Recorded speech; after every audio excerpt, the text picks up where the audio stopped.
Jésus se rendant à Jérusalem, passé entre la Samarie et la Galilée. Comme il entrait dans un village, des lépreux vinrent à sa rencontre. Se tenant à distance, ils élevèrent la voix et dirent: Jésus, maître, aie pitié de nous. Dès qu'il les eut vus, il leur dit: allez vous montrer au sacrificateur. Et pendant qu'ils y allaient, il arriva qu'ils furent guéris. L'un d'eux, se voyant guéri, revint sur ses pas, glorifiant Dieu à haute voix. Il tomba sur sa face aux pieds de Jésus et lui rendit grâce. C'était un Samaritain. Jésus prenant la parole et dit: les 10 n'ont-ils pas été guéris? Les 9 autres, où sont-ils? Ne s'est-il trouvé que cet étranger pour revenir et donner gloire à Dieu? Jésus lui dit: lève-toi, va, ta foi t'a sauvé. Des Chroniques chapitre 20. Des Chroniques, verset 20. S'il y a quelqu'un qui a une longueur d'avance sur ce passage avec moi,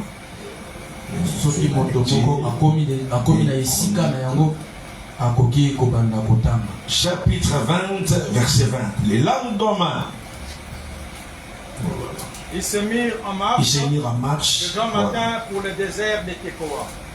À leur départ, Josaphat se présenta et dit: écoutez-moi, Juda et habitants de Jérusalem, confiez-vous en l'Éternel votre Dieu et vous serez affermis. Confiez-vous en ses prophètes et vous réussirez. La parole du Seigneur. Voilà, que le Seigneur vous bénisse. Le bon voisin, bonne audition, bonne écoute de la parole de Dieu. Et surtout, qu'il ne puisse pas te déranger ce matin. Le bon voisin, je vais être un bon étudiant ce matin. Je ne vais pas déranger à l'université du Seigneur Jésus-Christ.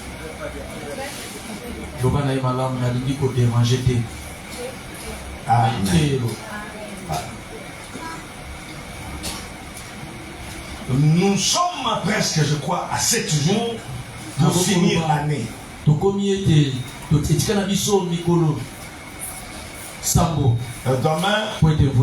nous allons entamer, je crois, la 52e semaine. Qui sera la dernière pour la 52e semaine clôturer cette année. Et ce matin, le Seigneur a un message particulier pour chacun de nous. Lui qui a marché avec nous depuis janvier, il a cheminé avec nous toute cette année, et nous croyons par sa grâce il veut finir avec nous cette année. Amen. Amen. J'ai beaucoup aimé la modération de ce matin avec le pasteur Pavel, qui est un chevronnier à la matière. Pratiquement, apparemment, c'est comme si il n'a modéré qu'une fois pendant cette année. Voilà, il a fait tout pour récupérer les 50 semaines qu'il n'avait pas modéré. Et c'était vraiment merveilleux.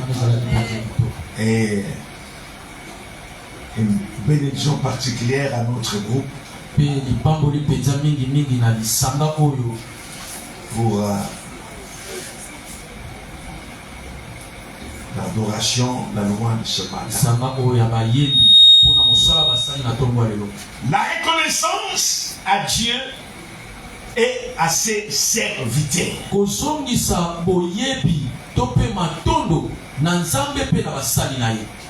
La reconnaissance à Dieu et à ses serviteurs. C'est le terme que nous allons partager ensemble ce matin. Je suis persuadé que le Seigneur a un message. Pas seulement pour toute l'église, mais pour certaines personnes de manière particulière. Alléluia. Amen. Voilà. La Bible nous apprend que le Seigneur Jésus, ces jours-là, il s'est rendu à Jérusalem. Il passait entre la Samarie et la ville de Galilée. Et pendant qu'il est entré dans un autre village, il a été surpris par la présence de 10 lépreux. 10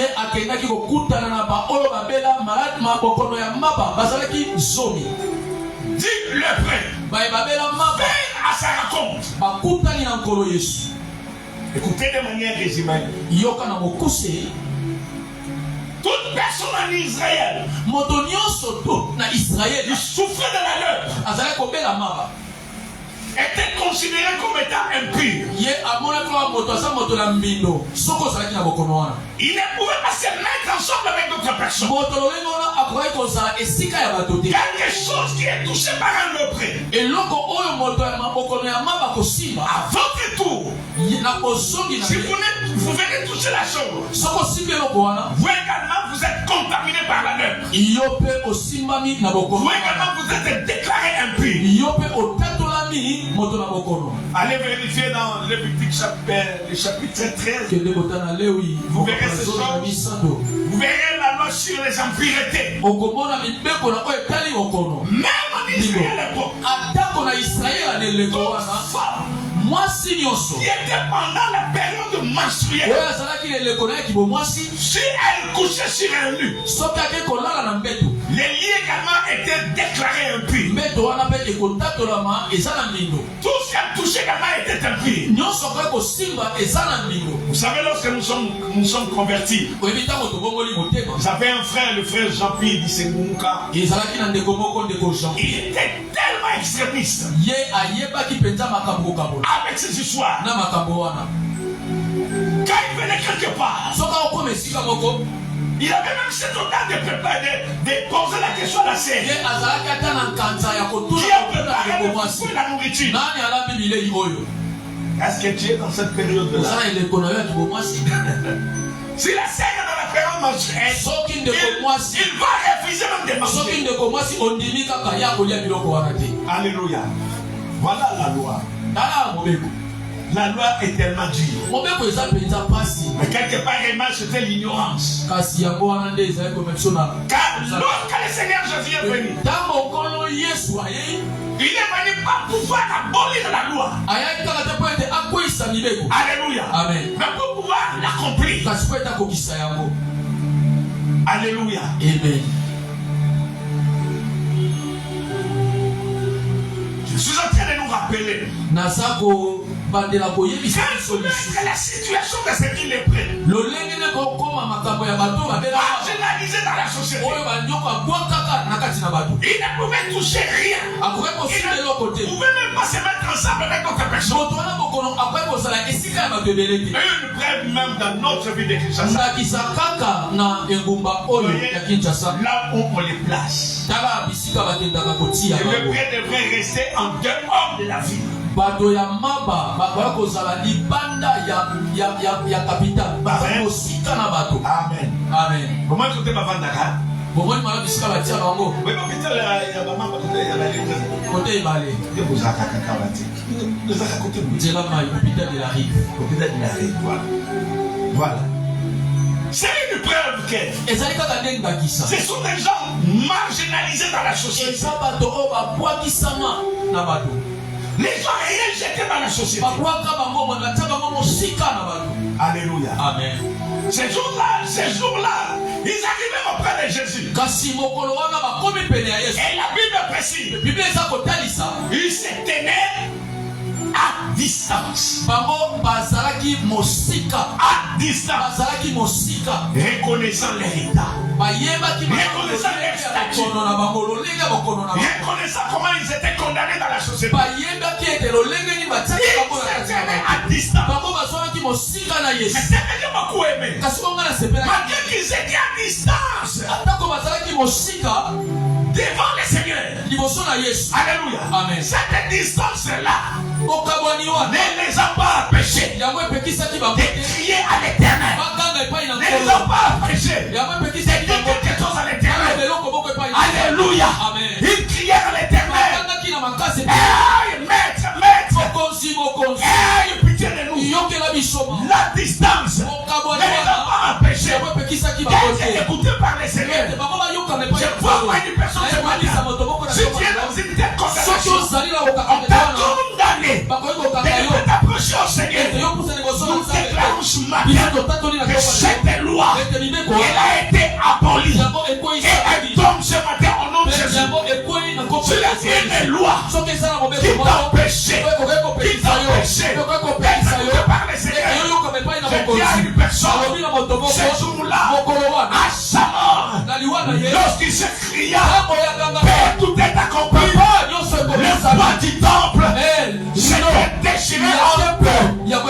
Alléluia. Et ce jour-là, tout le monde avait accès auprès du Père. Peu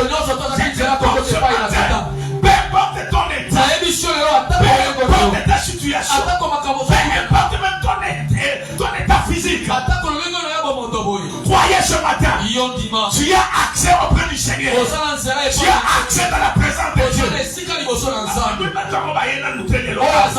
Ces gens-là qui ont accès auprès du Seigneur, ils crient très fort ce matin. Vous avez accès auprès du Seigneur.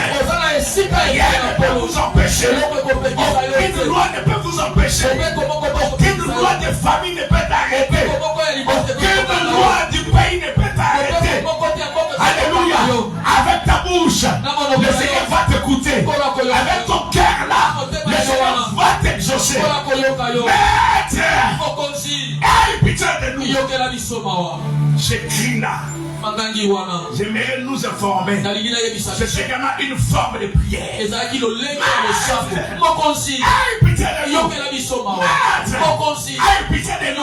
J'informe une personne.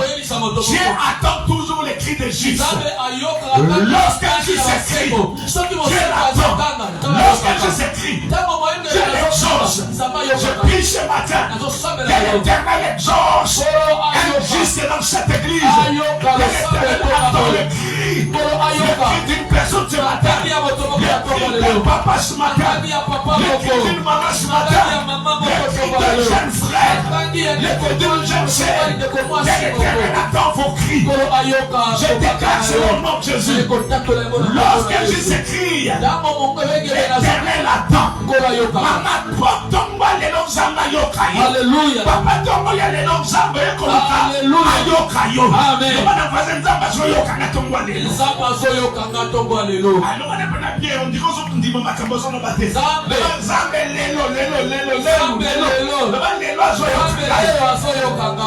Alléluia. Laisse 24 décembre. Que l'Éternel puisse attendre tes cris. Que l'Éternel puisse attendre tes prières. Que l'Éternel puisse exaucer tes prières. Alléluia. Amen. Écoutez la suite de l'histoire. Après cela, Christ a dit aux 10 lépreux, allez tout simplement vous présenter devant les sacrificateurs.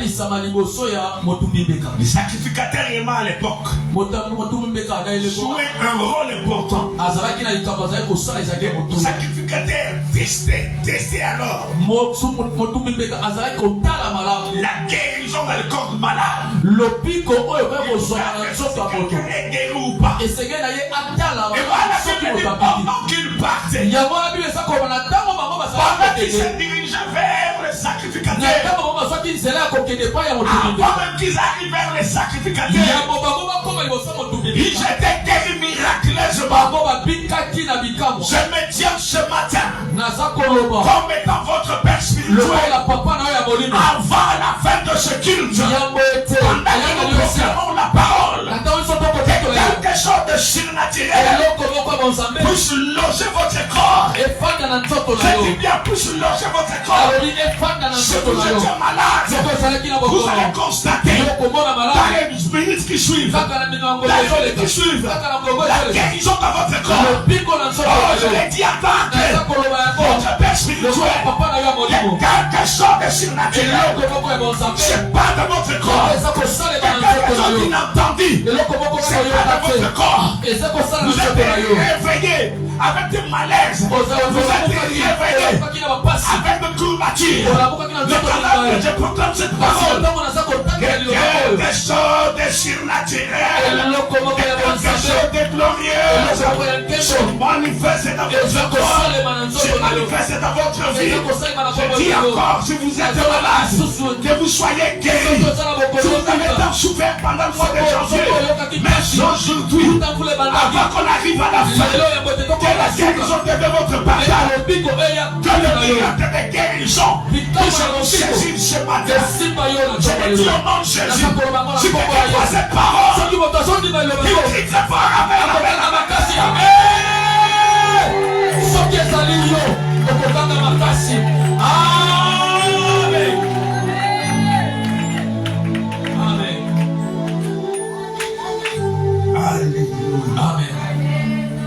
Alléluia.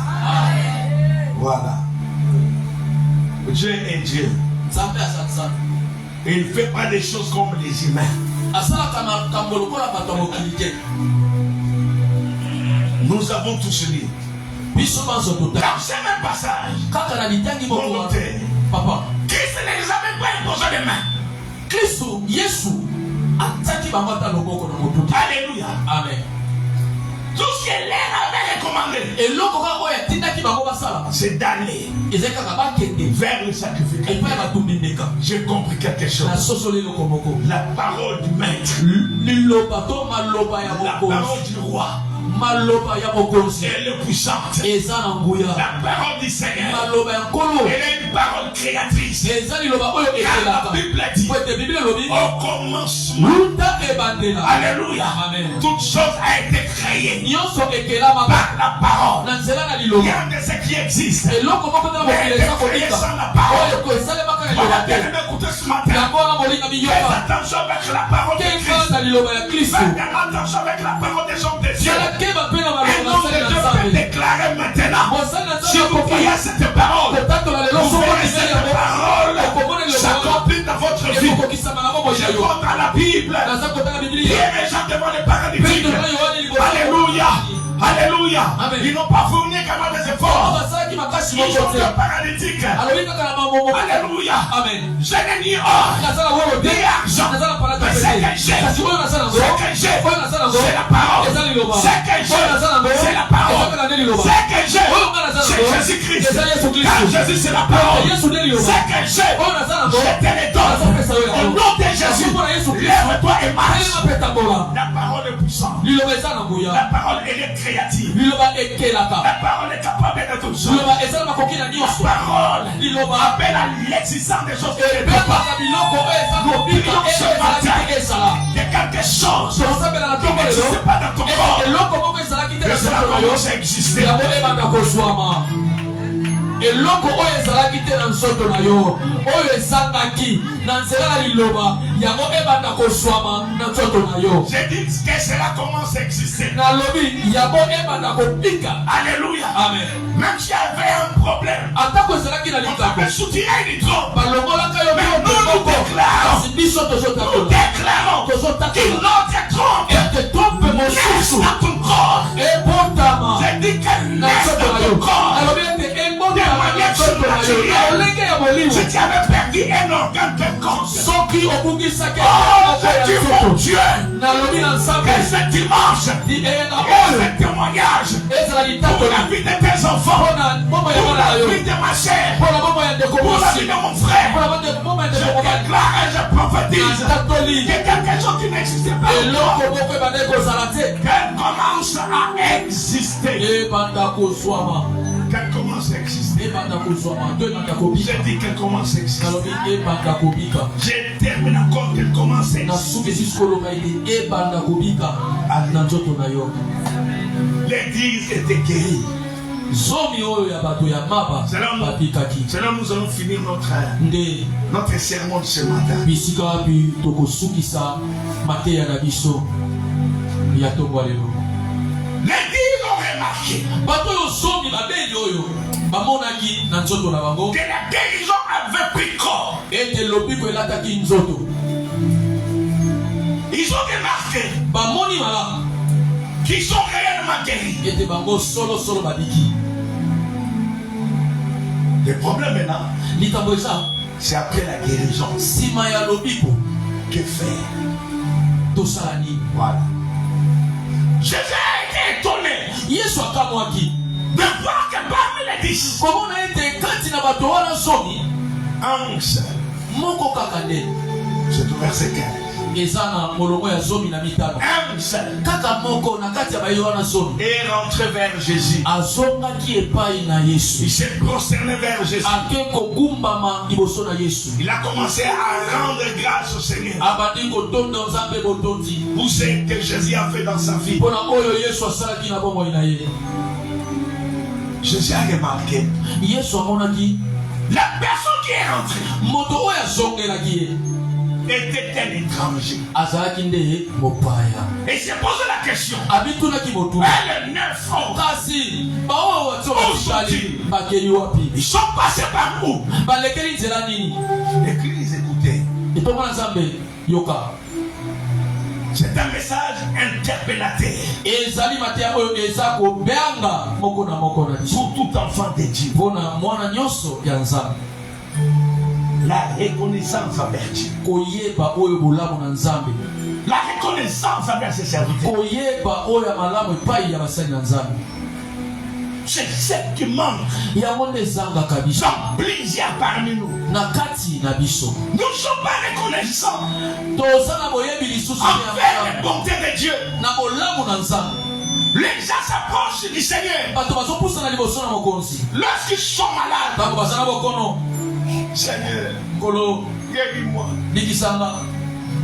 Seigneur, kolo fais ceci pour moi. sala oyo boye mpo na nga. Et comme le Seigneur Jésus kasi lokola nkolo yesu alinga pe kombo ne finga matie ya solo a guérir yo akobikisa yo. ape sopero lukaki wana. Mais après, kasi na nsima après, na nsima na yango qu'est-ce que nous faisons? nini oyo biso Nous lui tosalaka? tournons les dos. topesaka ye nde mokongo. On ne rentre plus dans sa présence. tozongaka lisusu liboso On ne peut pas remercier le Seigneur. toyaka te kotonda ye botondi. Je dis à une personne, nazoloba na moto moko tout ce que nous sommes tous ce matin oyo nyonso toza nango biso n'est nyonso pas lelo. le fruit de notre force, ezali mbuma ya makasi na biso c'est le te. fruit de la grâce de Dieu. ezali mbuma ya ngolu na La santé nzambe. que Dieu a ce matin. bon nzoto ma ya mosala yango yango euti epai na yo te kasi euti epai na nkolo nzambe. Alléluia. amen. Vous savez, ce matin, oyebi na ntongo ya lelo il y a certaines personnes eza na bato à mosusu 6 h du matin na 6 qui heures s'étaient réveillés en plein fort. ye alamukaki malamu Mais à 8 h, kasi na 8 heures on les a acheminés à l'hôpital bamemi ye na l'hôpital à cause d'une crise natale. kaka kokwea kaka moko oyo akweyaki akanaki yango te. Nous ne sommes pas reconnaissants vers Dieu. biso toyebaka makambo malamu te. Lorsqu'on est béni, ntango topambola on part, tokendaka on fouille l'église, tokimaka etonga na on nzambe fouille même les hommes de Dieu. tokimaka ta bato na On nzambe ne vient pas à l'église. toyaka na ndako na nzambe te. Mais lorsqu'on tombe malade, kasi nde ntango tokweyaka na bokono on rentre à l'église. wana nde tozongaka mbangu na ndako na nzambe. Je dis que le message de ce matin nalobi ete mateya ya ntongo ya lelo va certainement te choquer. ekosala yo mpasi Mais c'est comme une cure de kinini. kasi yango ezali Pour une lokola personne qui souffre de la maladie. kisi ya kinini mpona moto azopika malaria ekotumisa yo na bololo kasi melango kaka na bololo wana ndima yango kaka na bololo Et wana après vous serez. mpe na nsima nde yo kopika malamu. Nous sommes des ingrats. biso toyebaka ya malamu te. Que chacun de nous examine. moko na biso amitala malamu. 10 enfants. bavula zomi yango oyo euti koleka Ce que vous étiez. oyo yo ozalaki 15, 20 ans aujourd'hui. Ce bavula que vous étiez. tukumi oyo ozalaki lobi eleki Mais vous étiez sans abri. ntango oyo osangaki nzela eloko te. Vous n'avez même pas un endroit pour dormir. ozalaka ta na esika ya kolala te. Les leçons dans la parole lui sont grâce à l'imabé.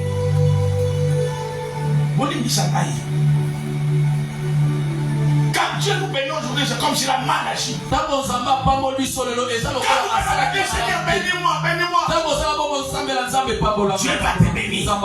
Dieu te donne le mariage. Mais bon, tout le monde va quitter l'église après mariage. Et béni. Et béni, béni. Et béni. Après une bénédiction, on a bandongwe à la terre. Bishop, tu as sur côté de la terre. Tu as côté de climatisé. Il n'y a pas un problème.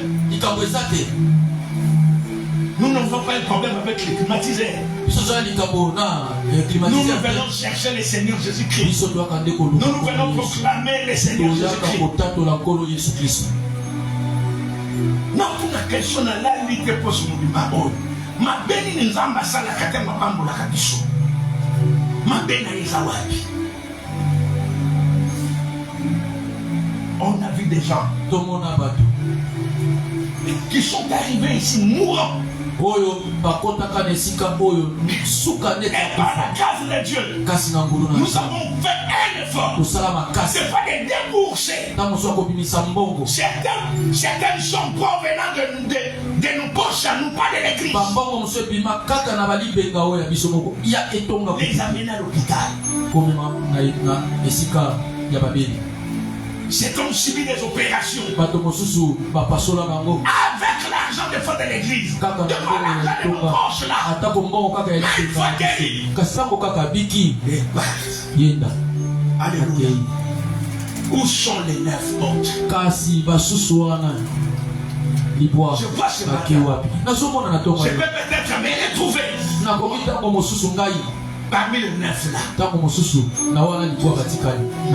Ceux qui osent me la gloire à Dieu. Oui, ils sont pas inattendables. Mais dans mon thème, combien? Boni. Combien? Boni. Quand on n'a rien, c'est le Seigneur Jésus. Quand on est marche, c'est pas et comme il problème à passer dans mais lorsqu'on a été béni, on part. On part. On n'est plus reconnaissant. On parle même avec la dîme. La dîme du Seigneur. Je vais arriver à ce point-là.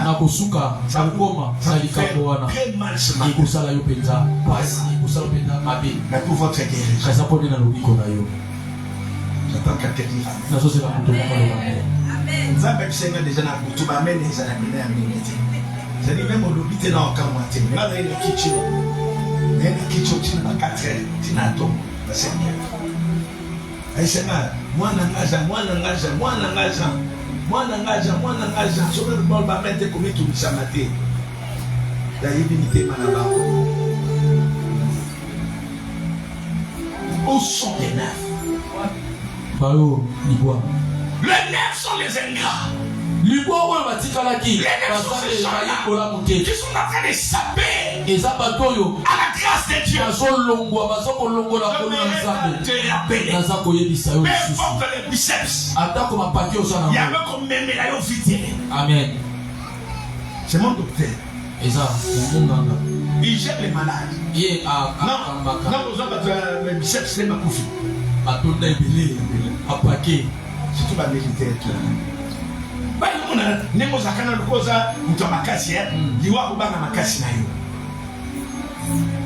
Nous sommes les fruits de la grâce de Dieu. Dieu fait sa grâce et qu'il fait.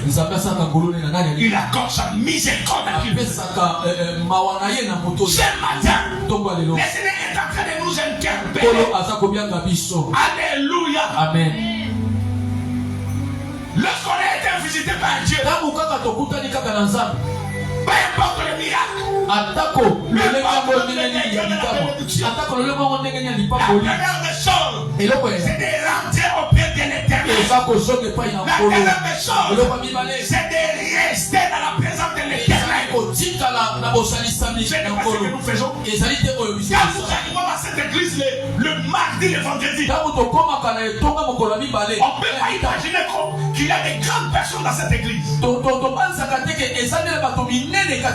mamans et les papas qui se payent les luxes de rester dans leur maison, ne pas venir prier. Et ils ne viennent que le dimanche.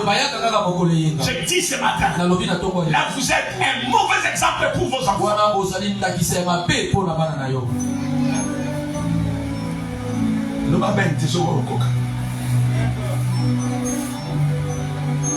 Vous êtes un mauvais exemple pour les enfants.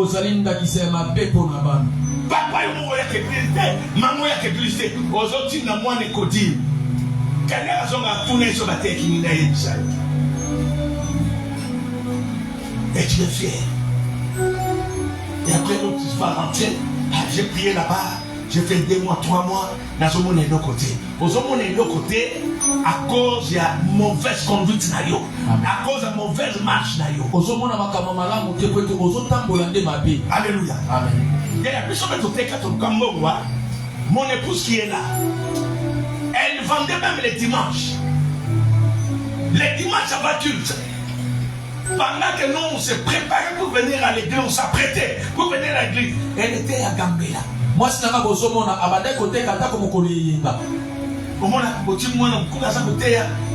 suis côté remplacer. Mais elle a raté plusieurs fois des accidents.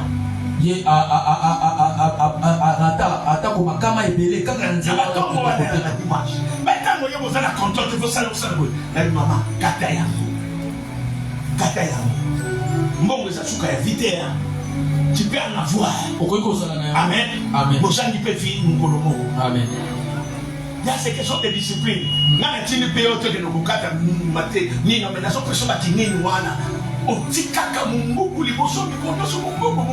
si maintenant on dit mon bien kati, les gens me font des awa, on se fait un mois dans mon quai. On va faire une nègre mon autre. Mais là quoi bon? Vous avez déjà vu un témoin de Jéhovah en train de vendre les dimanches. Même un cannabis. Le dimanche, journée consacrée à l'éternel. Ces jours ici, c'est pour nous-mêmes un jour de repos.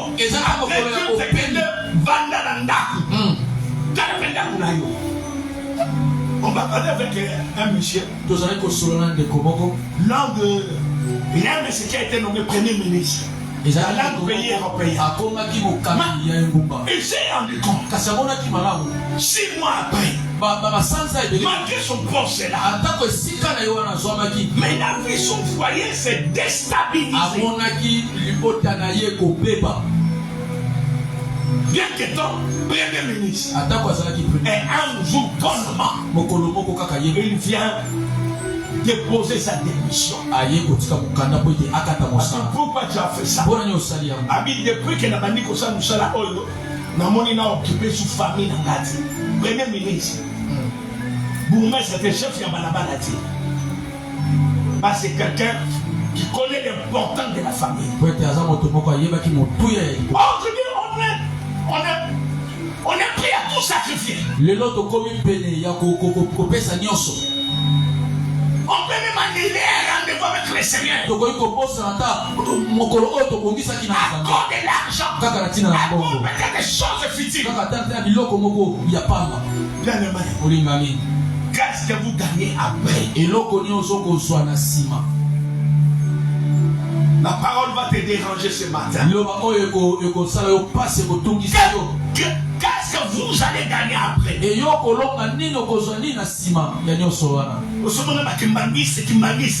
Dimanche bazosala, dimanche bazoteka. Naïbité. Le papa Kimbangui c'est mais il y a Londres répété. J'ai un beau frère à Londres, Douglas. Bon, il y a quand même qui chasse à caler des grandes manifestations. Ouais, n'est-ce pas? Mais c'est dans l'église des réveils. Pour nous prendre les gens qui prétendent connaître les Seigneurs. Mais agir à la contre de la parole de Dieu. Alléluia. Amen. Alléluia. Alléluia. Amen. Bien aimé. Loin pour moi ce matin de donner une pensée à l'église, de ne pas travailler, de ne pas aller vers le business. Mais ma Bible dit quoi? Chercher premièrement, c'est-à-dire en priorité, doit être le royaume et le reste après. Oui, mais surtout tout ça, et donc c'est la même. Donc maintenant, l'église c'était 9h30 pour zoner que pour Tekanayo. Donc maintenant, on l'église, mais l'étoile n'a deux cultes. Mes amis, c'est ça. Il y a certains amis à une période. Dimanche, je vais prier, je ne vais pas passer, j'ai arrêté ma pour prier. Ah, je ne viens pas dans tout, mais la raison de une photo qu'elle est, maman, comme une ambition. Mais j'ai béni mon ami qui a compris ces choses parce que comme mes copains, il va te bénir. Mais le bason, c'est peut-être que c'est terre, l'air au bason. Et nous, il y a un Kanakayo. Moi, je m'ai béni Kanakayo. Pour ne pas être reconnaissant vers Dieu.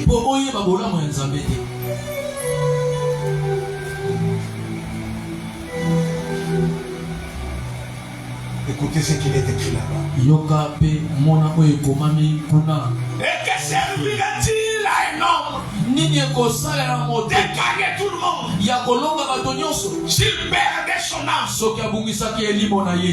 Ça c'est la vie.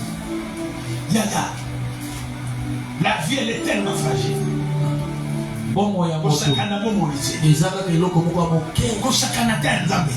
Il y a déjà depuis qu'on a commencé même le 28 jours de prière. Tu ne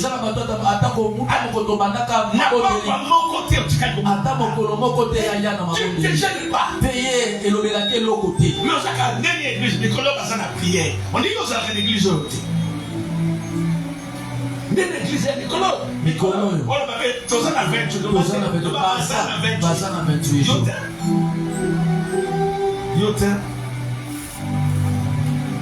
Écoutez, l'action de grâce, c'est la reconnaissance envers les bontés infinies de Dieu, les bontés illimitées de Dieu. Dieu nous a toujours fait du bien. Il va continuer à nous faire du bien. Alléluia. Amen. Bien que je parle ce matin, Dieu va continuer encore à nous bénir. Il va continuer à nous visiter. Mais le problème, après la visitation, quelle est notre attitude?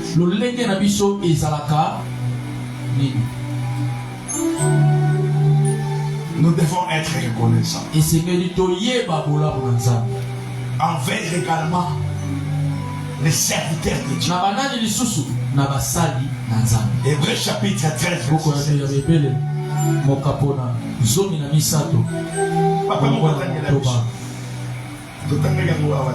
Hébreux chapitre 13. Verset 17. Verset 17.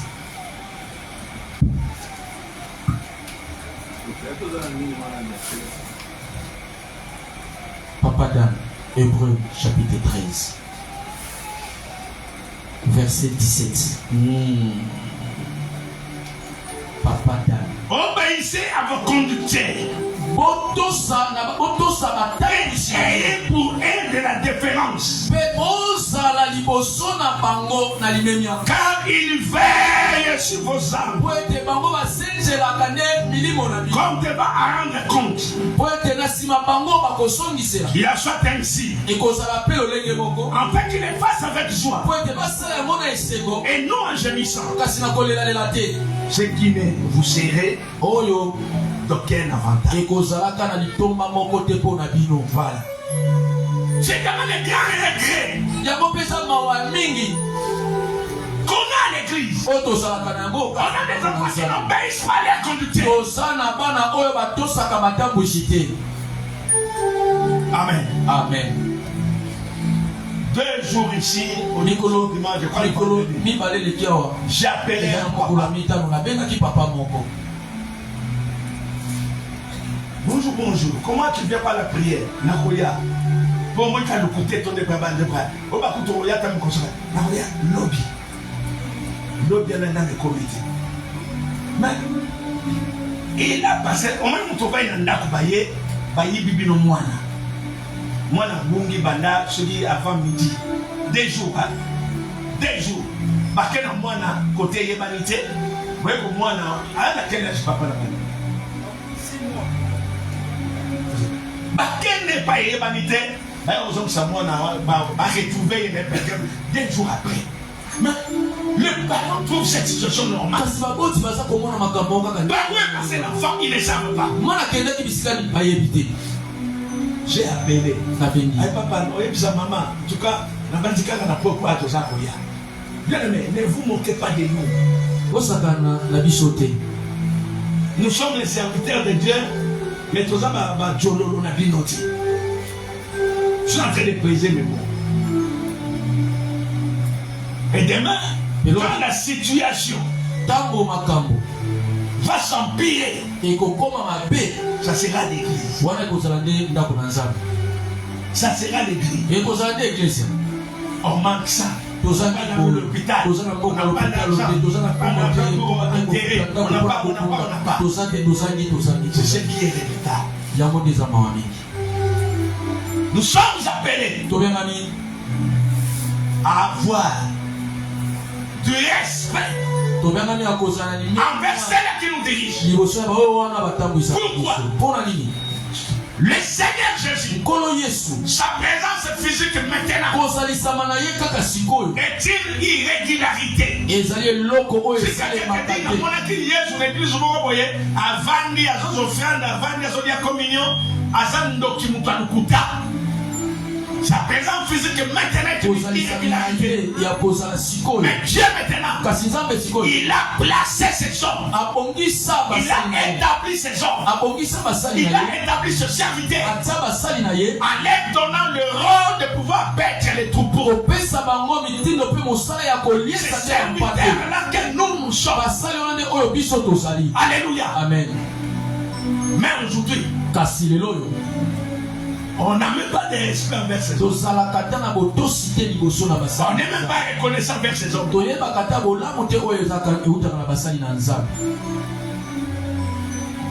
On n'a pas ça. On n'a pas cette reconnaissance. On n'a pas ce respect-là.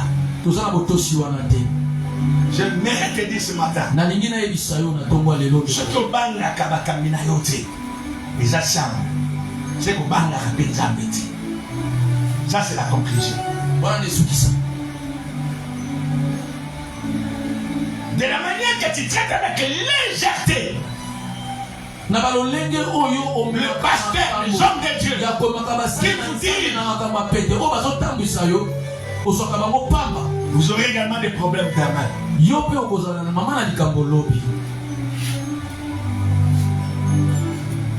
Et quand un problème va se présenter, tu auras toujours besoin d'eux.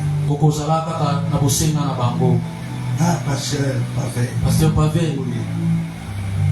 Je me rends même compte que mon bureau, petit à petit, est en train d'être transformé à un lieu de consultation après l'église. Après les docteurs passés.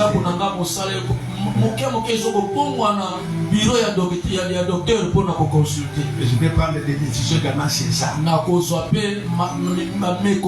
C'est pas un cabinet médical. C'est un cabinet pastoral. Point barre. Ayez de la déférence. Voilà, l'immédiat. Envers abattement voyez comment nous respectons les prêtres. Mais c'est pas le même attitude que nous avons fait les prêtres.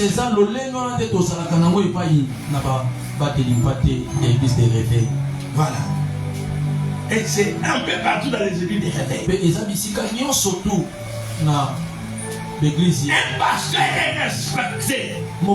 C'est une autorité, une autre autorité. Une autre autorité, je veux dire. Alléluia. Amen. Dommage, on ne les respecte pas ici.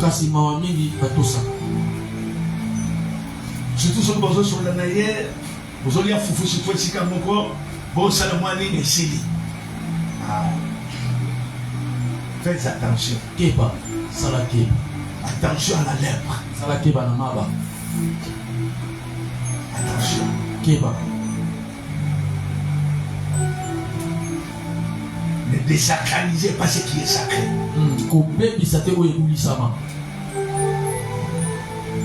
Je me parle de quelque point, on va finir.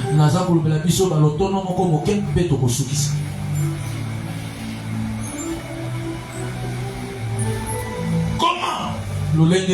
Pourquoi nous être reconnaissants vers Dieu? Comment le faire? Au travers ce que nous faisons chaque jour.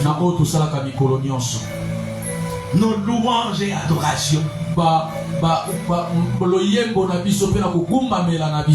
chrétien n'adore pas l'Éternel quand il arrive à l'église.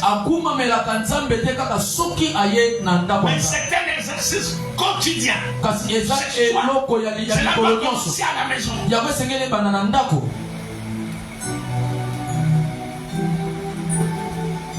Quand nous ne le faisons pas, c'est une preuve que nous ne prions pas. Voilà. Au travers de nos louanges, au travers de nos adorations, nous exprimons notre reconnaissance. Lorsque vous chantez, chantez proprement, chantez bonnement.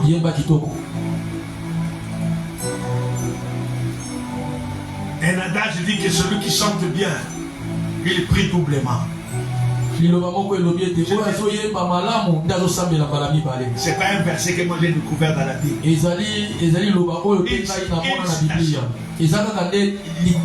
Bien chanter, bien adorer le Seigneur dans votre culte personnel. Combien prie encore? Combien loue Dieu dans la vie? Nous sommes appelés à faire cela, notre reconnaissance. Au travers nos offrandes.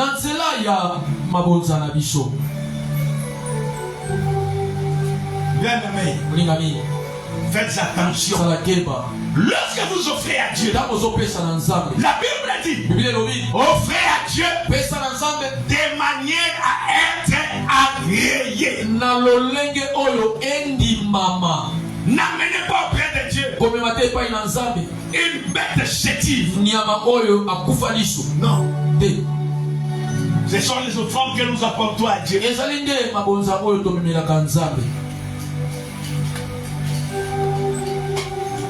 Vous arrivez à l'église comme ça. Dans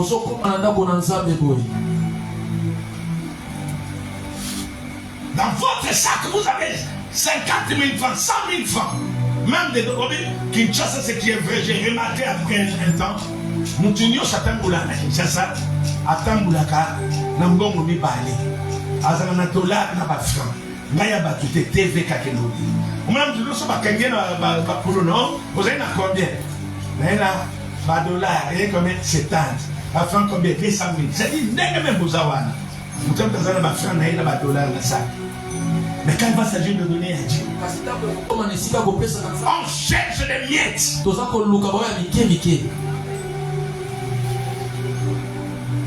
On cherche des miettes. Et des fois, on veut se défendre à partir de la parole de Dieu. Oh, la veuve. Après ça, il y a une pièce qui balée. Alléluia. Mais la Bible est claire. La Bible dit que les autres ont donné quoi? L'air quoi? Hein? L'air superflu. Sokoke, Nazan, Sombi Loko, 200 francs. 100 francs, c'est la rabicho. Yamana Barish, Bayaka, Namokolowana. Bambon, c'est un supermarché. Yamaba riche Bayakanamo. Et puis, quand on a voyé dans le calice, tout le monde dit non, l'aime à outra félicina, vous avez un bon moment bende, moi belé, pendaboué. La banque a contrôle, mais les autres, quand on m'a bendé, on l'a gagné. La tika, on a ça, on a qui tombe. C'est ce que nous apportons à Dieu. Le superflu. Les déchets qui nous restent. Vous savez à cause des offrandes. La guerre des offrandes a tué Abel. Bitumba ya kaka cause nini ya offrande. Ya libonza. Bien aimé, ne blaguez pas avec les offrandes. Je viens des fois ceux qui ont moni offrande non convenable copiaté. Le docteur est là, c'est lui qui fait la comptabilité des offrandes. Bon, tous les mambons va coûter un amour. 500 francs et katana. Quand on va s'angisa, il y a 500 ce qui n'a combien? Quand on numéro A, B, pour la OI, mais vous avez coupé ça. Et tu es conscient.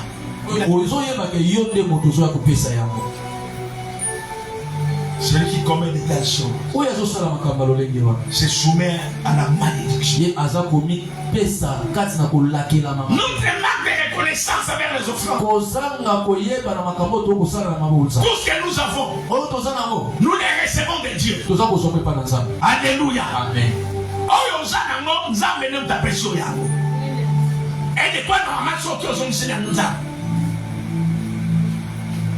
il n'y a pas de moindre ici. Il y a des gens qui ont des grands business dans cette église. Des gens qui ont des dépôts. Regardez les pendant qu'on offre à Dieu. Non. Les prédications à l'éno, et vous allez bien, c'est ma église. Il y a un automne dans ma mine de Kitambo. J'ai ma signe. Amen. Notre reconnaissance. Je suis en train de finir. Envers Dieu. Nous devons témoigner cela. Par nos dires. Écoutez, la dîme n'est pas ton argent. C'est pas ton argent. Peu importe la somme. Peu importe le montant. Je te dis du haut de la chair. Quand tu manges la dîme, tu t'appelles la malédiction. Et dans ta vie, dans ton travail, dans tes affaires. Général Maïe le disait, la colère de Dieu est lente, mais elle est lente. Général Maïe, paix à son âme. Il y a un ayo lelo. Nous quand on dit mbongo belé, on l'a dit. Batumani bagia dimba kima biswa. Musabio na sambela kakawate lelo zakite na mbongo te on doit sambela biswa. Na sambela biswa mususwe. Tolenda bangote. Nous continuons à vivre avec la grâce de Dieu. Oh, quel message ce matin. Ça fait mal ce matin. La dîme n'est pas ton argent. Comment on peut expliquer? Depuis janvier. Janvier, sans ayayamo. Même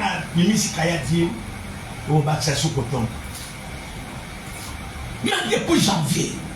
Janvier. Il y a ceux-là qui n'ont même pas payé un seul mois. Non. Inacceptable.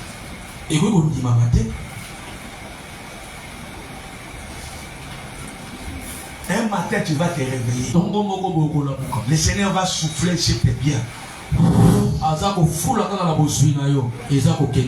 est parti. Et tu vas recommencer à dire.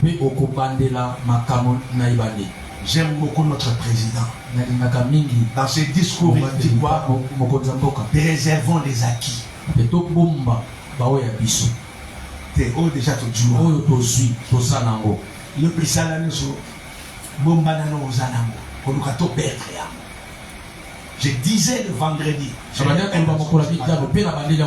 personne qui n'est pas en ordre avec sa dîme dessus, le 31 décembre, le 31 décembre, après la veillée, nous n'allons plus te donner l'enveloppe. Moto oyo uta janvier bandaki ya mvula oyo apesa moko na zomi na yete tango tozosisa mvula oyo le 31 décembre kopesa dîme na yote. L'année passée, celui qui vous a défendu, c'est mon pasteur. mvula uti koleka tango toboyaki tozosu Papa Loubaki, dimite ya bato bafutaka te celui qui avait plaidé pour vous. yende papa lubaki nde alelelaki bino Pas cette année. kasi Madame, mvula oyo yakoya vous savez ce que vous faites là? bebeloko bosala C'est un sabotage contre nous. yango eza komona pamba Un sabotage. kozwa pamba bato na nzambe Un sabotage envers les enfants de Dieu. Envers plutôt les serviteurs. liboso na basali na nzambe. J'ai donné l'exemple d'une nouvelle qui est derrière là. nazali kopesa ndakisa ya mama moko aza akufela mobali Maman Baka. mama baka Non. Laissez-moi témoigner pour cette maman. botikanga na tatola mpona mama wana Cette maman amène sa dîme, je dirais même presque chaque semaine. amemaka moko na zomi na ye poso nyonso Ate kakanini. Ate kakanini. Ate kakanini par rapport à yo. Ma Baka sur mes crédits à. Hein, le monde va tu l'as dit qu'on a 50 000. Nous t'avons été cadeaux. atako na enveloppe neso azangi piki akobaka na likala Ce que tu donnes en réalité, c'est pas. C'est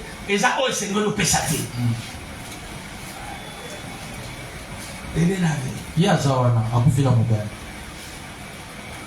nous bazosala mosala baza encore na kasi na zoto soki osali ole soki osali ole soki osali ole napesaka exemple dime eza lokola avocat soki otui yango longola poso baliaka poso te poso kobwaka ngo na mabele mpo ekoma fini elobi zwa noyo kolia yango te mokokoli bwanga na mabele lia nde mosuni mais yo danger na yo otiki même na baposo okomi kolia mokokoli e oboma yo okozwa kivimbo moko mosusu ingolingoli ekovimba yo.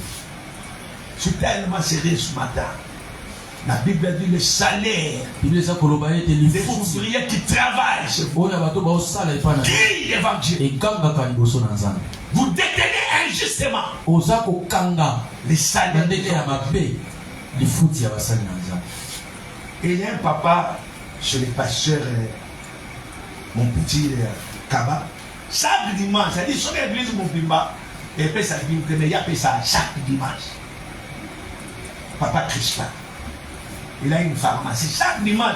Attends, parce qu'il dit que non, je dis mais pas tout le monde. C'est question de discipline.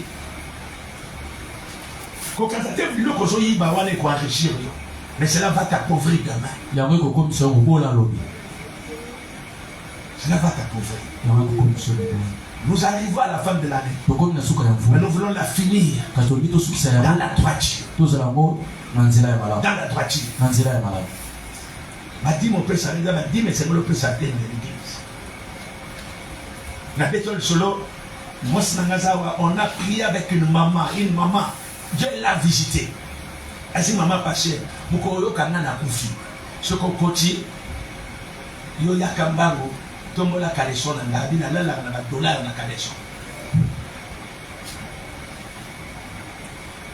Et quand Dieu a visité la femme, kasi ntango nzambe akutanaka na mwana et il faut sambela awa entre 1200 et 12 000 dollars. Aïe, on peut s'en dire, papa, passé, dis mango, mais tu vas j'ai payé, hein. Mais la gare va prier dans la radio. Kalié, vous l'avez dit, faut vendre dans mon propre meni, pour là, on va m'appeler. Bon, dès la joie qui a dû appeler 50 dollars. Mais elle venait ici. Mon épouse est là. Ils vont prier là où les soirs ici. mwasi na nga aza wana koya kosambela ata na butu kaka Quand vous avez des problèmes, ntango oza na makambo les hommes de Dieu vont comme à Haïti. Mais quand vous êtes bénis, kasi ntango opambolami vous savez, on va ça la gagner.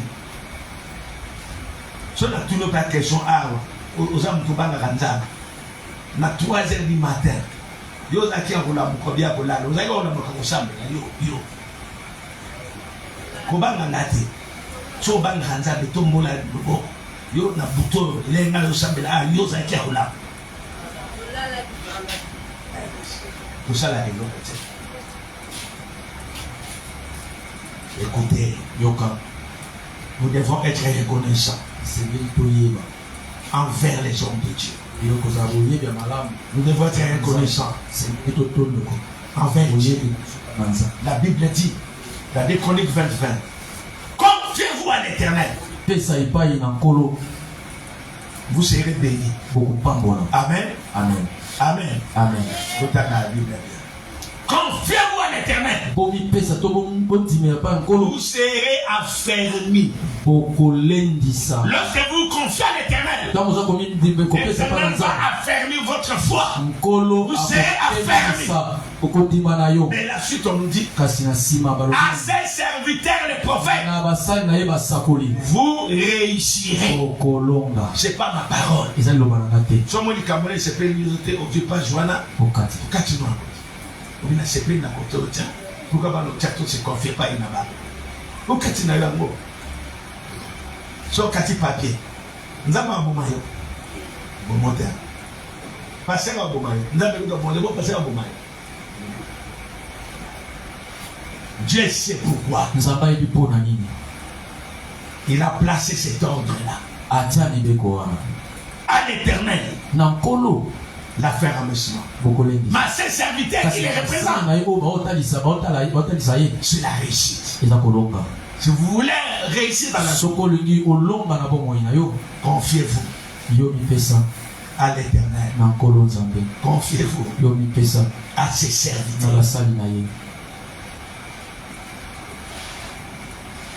Je suis en train de finir. Vous vous rappelez qu'auprès de Dieu, nous n'avons pas seulement des droits, mais nous avons des devoirs.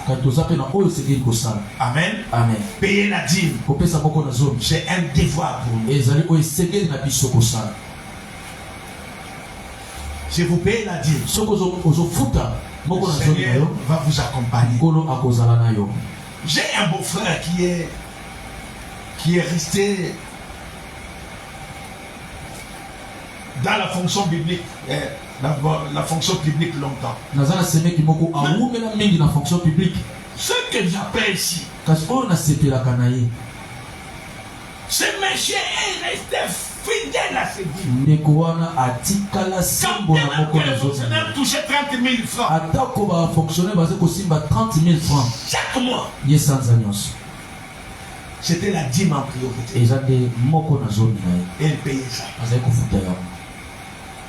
J'ai remarqué, il a marié notre soeur à 84 comme ça. Malgré toutes ces années, il a construit des maisons. Mais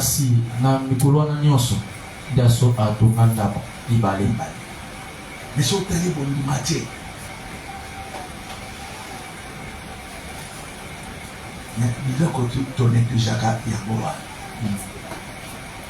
J'avais un papa dans cette église, j'ai fini par là. Il est arrivé ici. Non pas il a été évangélisé, mais il passait de l'autre côté, il a écouté les sons de la musique, de la louange, de la prédication. Il est venu vers nous ici. Il a commencé à prier pour nous. Son mère qui est et quand il portait la chemise, on pouvait même lire ses côtes. Je ne critique pas, je dis des choses vraies. Lorsqu'il arrive ici, quelques mois après, il avait des enfants qui étaient tellement malades. L'autre enfant là avait les poches encore. Le Seigneur avait décidé autrement. L'église a pris la charge. On a payé le terrain ici à Kitambo, le cercueil. On a pris une combi de notre sœur de l'église. On a enterré. Et après, On a continué à prier. Un matin comme ça. Il part à CICR. Là, on travaille. CICR. Papa n'a pas si. Il arrive là-bas. Il arrive, commence à travailler. Et c'était de manière temporaire. Mais un miracle s'est opéré. 6 mois après, il a été engagé définitivement. J'ai remarqué à cet homme. Ça c'était le positif. Hein? Moi-même, aux assurants, je s'appelle malade, on dit malade. Il y a des gens aussi, il faut que tu me et les gens qui ont été Zakabo. Et c'est matin Zakabo. Et même quand nous avons été j'ai vu cet homme. C'est que lui refusait. Et l'homme il ne dormait pas. Avec la dîme de l'Éternel dans sa maison. Des fois il venait sous la pluie. Forte pluie. Là on louait à l'Éternel. Papa Boni. Papa.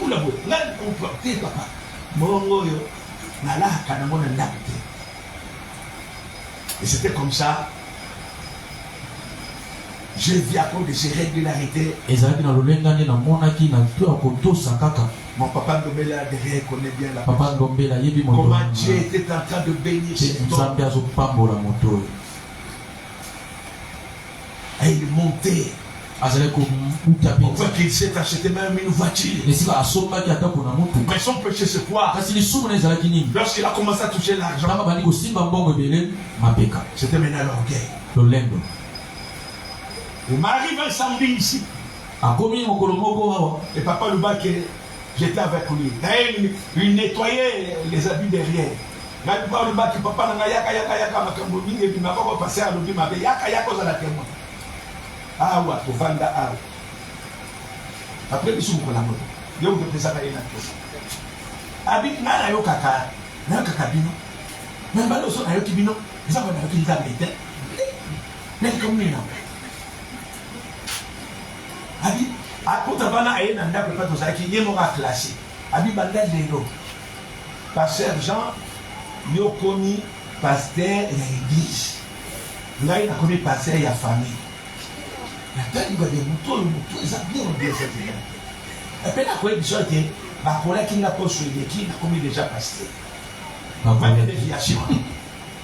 Donc, aucun même coup, ça m'a collé à l'absence à papa.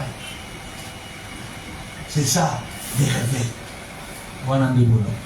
L'être venu à Wana, c'est pas là, on a la réponse à papa Lubakité. À tout hein, il y a une différence entre informer et demander la permission. Papa, je vais dire comment. Avec les avoir moi aussi, n'a bini, a commis dans ma tête. Papa, Naza et pas ma maman, on a voyaka kalobi na tombo. Wana Séline Zela bien informé. Oui, il est venu nous informer. Mais le code est conformé, nous choquons. Nous sommes dans la plan. Et donc, ça ne nous engage pas. À quel point plein de bâtiments à payer place, à plein de bâtiments qui sont sages, dans mon diacre, dans mon accueil sur les Yves, à un bureau, vous connaissez tellement, oui, il y a bien, moi, mais quand la bimi, comme il passait, il a évité à commis, à bien bandage. Les retours et bandas. Donc, sommes les autres états, ceux qui n'ont pas sanité, la prochaine de la main à quelle est même maïté. Mais ce que ça a pour les mêmes maïté. Sur les villes, les autres sont qui vous voyez bien, heureusement, la machine à foufou, la machine à foufou, qui n'est la maman au collier. Je vais démarrer mon chaîne et vivre. Les gens qui ont besoin de chez nous, ils ont des machines à foufou à Kalayan Tsangou Léon. Là, il y a Maman Isa. Ah, il y a des machines à foufou. Non, il y a des machines à foufou. il l'aime.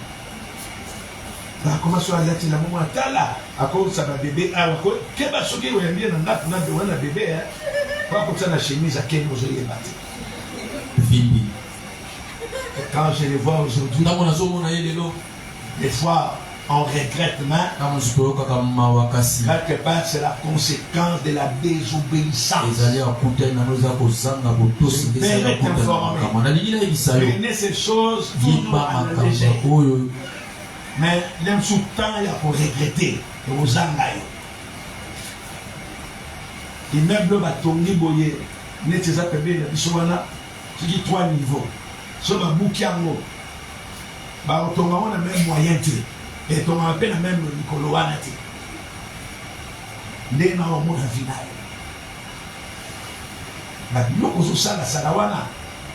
On est dans un monde.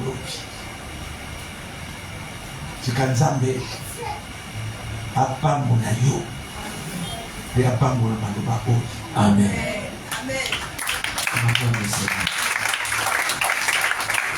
Ato sepeni na mote mote na mobamba. Ato kosali na mote betela kama maloba. Tukamuone zote neti uza komiseka yemo. Donc uza komiseka de yomo.